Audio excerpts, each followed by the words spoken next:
एक बार एक मूर्तिकार ने अपने बेटे को मूर्तिकला सिखाने का निश्चय किया। बड़ा होकर मूर्तिकार का बेटा भी मूर्तिकार ही बना।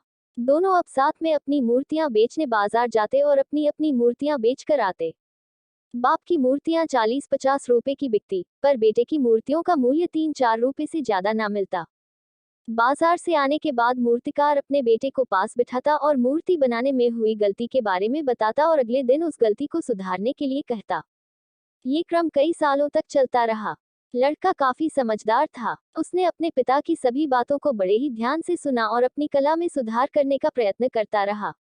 कुछ समय बाद उस लड़के की मूर्तियां भी 50 रुपए तक बिकने लगी।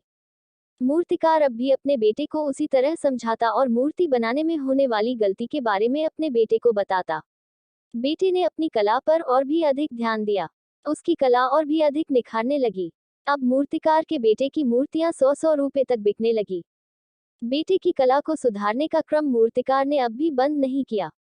एक दिन बेटे ने झुंझला कर कहा, आप तो दोष निकालने का काम बंद ही नहीं करते। मेरी कला अब तो आपसे भी अच्छी हो गई है। अब तो मुझे मेरी मूर्तियों के लिए 100 रुपए तक मिल जाते हैं, लेकिन आपकी मूर्तियों की कीमत अब भी 50 रुपए ही है।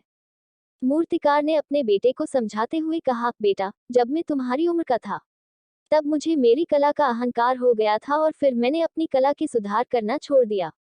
तब से मेरी प्रगति रुक गई और मैं 50 रुपए से अधिक की मूर्तियां ना बना सका। तुम अपनी गलतियों को समझने और उसे सुधारने के लिए हमेशा तैयार रहो, ताकि बहुमूल्य मूर्तियां बनाने वाले श्रेष्ठ कलाकारों की श्रेणी में पहुंच सको। सही बात है दोस्तों, अपना अहंकार अपनी उन्नति के रास्ते बंद कर देता है। इसलिए अपने अहंकार को ताक में रखकर सीखने के लिए हमेशा तैयार रहना चाहिए।